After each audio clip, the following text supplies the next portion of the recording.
जय माता दी, जय माँ कामाख्या, माँ भगवती जगज्जननी आद्यशक्ति भवानी, अल्हादीनी शक्ति, कष्ट निवारिणी, दुख निवारिणी, महिषासुर मर्दनी, चंडमुंड नाशिनी, सिंह वाहिनी, क्लेश नाशिनी, पाप नाशिनी, दुरितापहारिणी, शत्रु संग विदारिणी, आपको सबको सुखी रखे, स्वस्थ रखे, प्रसन्न रखे, यश दे, कीर्ति दे, मान सम्मान दे और निरोगी काया दे। और सबसे बड़ी बात, हम परमपिता परमात्मा और माँ जगज्जननी से प्रार्थना करते हैं कि आपको सही साहस प्रदान करे कि आप सही राह पर चल सके। जय माता दी, जय माँ कामाख्या। यदि किसी मनुष्य के विवाह के समय पे किसी पुरुष या स्त्री के विवाह के समय पर फेरे में कोई नकारात्मक ऊर्जा आ जाती है, या फेरे के वक्त में कोई स्त्री मासिक धर्म से रहती है जिसका विवाह हो रहा है वह, या फिर फेरे के वक्त में मंडप में कोई मासिक धर्म से युक्त स्त्री उन दोनों दुल्हे दुल्हन के पैर पूज लेते हो, उनसे छुआछात कर लेती है, या फिर जब मंडप छपा हुआ रहता है, फेरे हो जाते हैं, जब दुल्हे दुल्हन के पैर पूजे जाते हैं, उस वक्त में कोई व्यक्ति, कोई स्त्री या पुरुष तंत्र क्रिया कर देता है, तो फिर ऐसे मनुष्य, ऐसे जोड़े, ऐसे पति पत्नी के यहाँ पे बच्चे पैदा नहीं होते हैं। और यदि फेरे में किसी स्त्री के साथ में कोई अदृश्य शक्ति आ जाती है और वो गंदी शक्ति होती है, यानी पीरियड में रहते हुए फेरे लगा लेती है, या कोई गंदी शक्ति जिसको शरीर से नहीं निकाला गया और उसका विवाह हो गया है,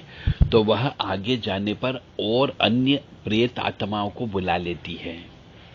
और ऐसी स्त्री फिर अधिकतर समय पे पीरियड अवस्था में ही रहती है, उसके यहाँ बच्चे पैदा नहीं होते हैं, उसके शरीर से बदबू आने लगती है, कई बार वो कई कई दिनों तक स्नान भी नहीं करती है, कपड़े भी गंदे पहनती है और शरीर से भी गंदी बदबू आने लग जाती है। धीरे धीरे जब और उनकी पावर बढ़ती है, तिराहे चौराहे वाली शक्ति भी उसके साथ में लग जाती है, पुलिया वाली शक्ति भी आ जाती है, अकाल मौत मरने वाली कॉलोनी की शक्तियां भी उसके पास में आ जाती है, तो ऐसी स्त्री फिर कभी बच्चे पैदा कर ही नहीं सकती। और उसके साथ में फिर पूरा अदृश्य शक्तियों का हुजूम, जिसमें 100-200 आत्माएं हो सकती है, वह उसके साथ चिपक जाती है और उसकी जिंदगी बर्बाद कर देती है। जब ऐसी स्त्री के साथ में ऐसी शक्तियां लग जाती है, तो वो बंद कमरे में रहना ज्यादा पसंद करती है, एकांत में बात करती रहती है, एकांत में जो है वो बोलती रहती है, एकांत स्थान में ही रह करके, वो अंधेरे में रह करके वह भोजन करती है। अंधेरे में रहना उसे ज्यादा पसंद होता है, क्योंकि नकारात्मक शक्तियों को एकांत में रहना अच्छा लगता है। एकांत में रहते ही अंधेरे में ही वो भोजन बनाएगी, कम रोशनी में रहेगी। जब ऐसी किसी स्त्री के सिम्टम हो जाए तो समझाओ उसके ऊपर नकारात्मक ऊर्जा लग चुकी है, और वह भी शमशानी क्रियाएं लग चुकी है उसके ऊपर। जो स्त्री रोजाना स्नान नहीं करती हो,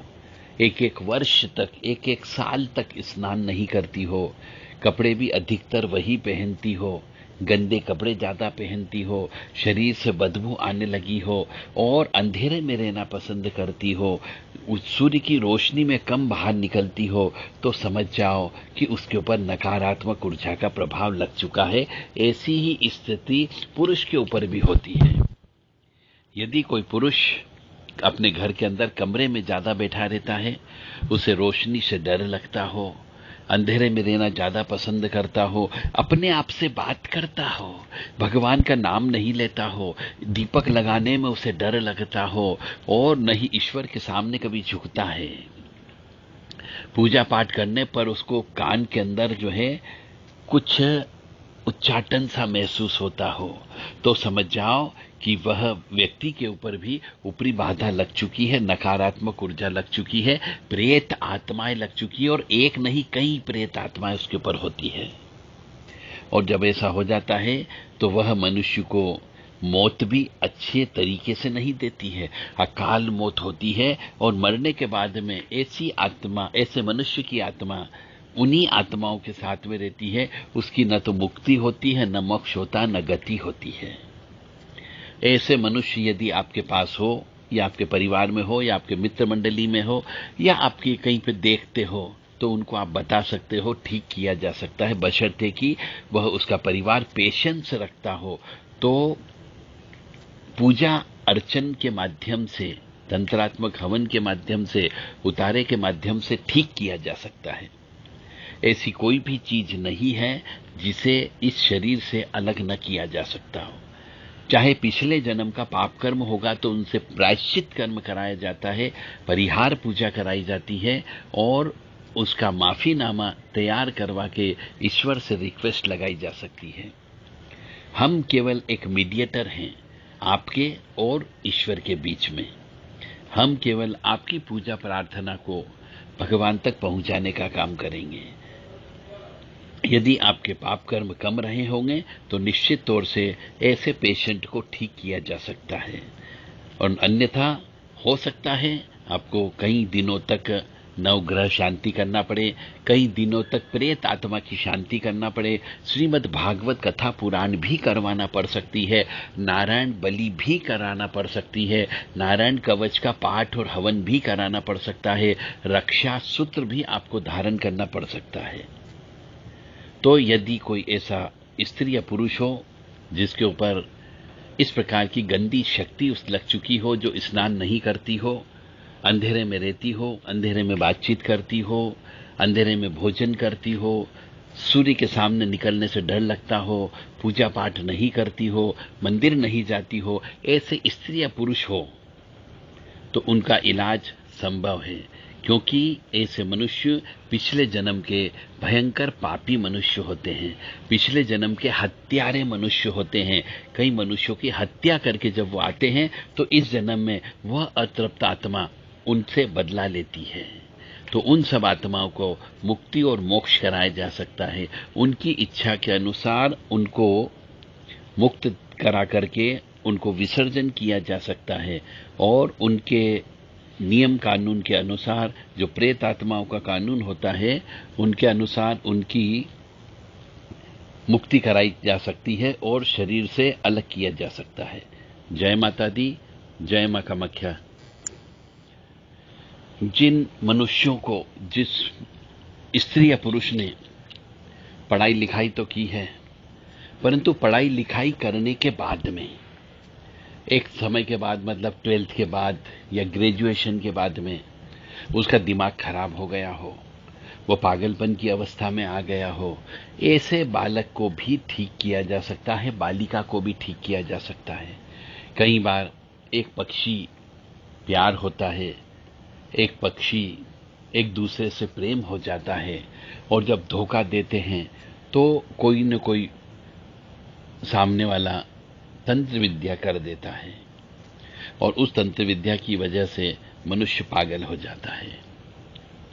घर परिवार के मनुष्य भी कभी कभी नहीं चाहते हैं कि किसी का विवाह हो, परंतु यदि विवाह हो जाता है तो उस विवाह को खराब करने की कोशिश करते हैं। तो इस प्रकार की तंत्र विद्या में ऐसी ही घटनाएं घटित होती है जो मैंने आपके सामने रखी है। परंतु यह निश्चित है कि यदि स्त्री या पुरुष कोई भी हो, यदि वो सालों तक स्नान नहीं करता है, महीनों तक स्नान नहीं करता हो, गंदे कपड़े ज्यादा पहनता हो, अंधेरे में रहता हो, एकांत में बात करता रहता हो, और पूजा पाठ से उसको डर लगता हो, भगवान के सामने नहीं जाता हो, मंदिर नहीं जा पाते हैं, और शुद्धता अशुद्धता का बिल्कुल भी ध्यान नहीं रहता हो, तो समझ जाओ उसके ऊपर पूरा शमशान लगा हुआ है। पूरा शमशान का मतलब हो गया कि शमशान की अघोर शक्तियां, शमशान की काली शक्तियां, शमशान की वीर वाली शक्तियां, शमशान की मसान वाली शक्तियां, शमशान की योगिनी वाली शक्तियां, यक्षिणी वाली शक्तियां, प्रेत शक्तियां, ये सब उसके ऊपर लगी हुई होती है। जय माता दी, जय मां कामाख्या।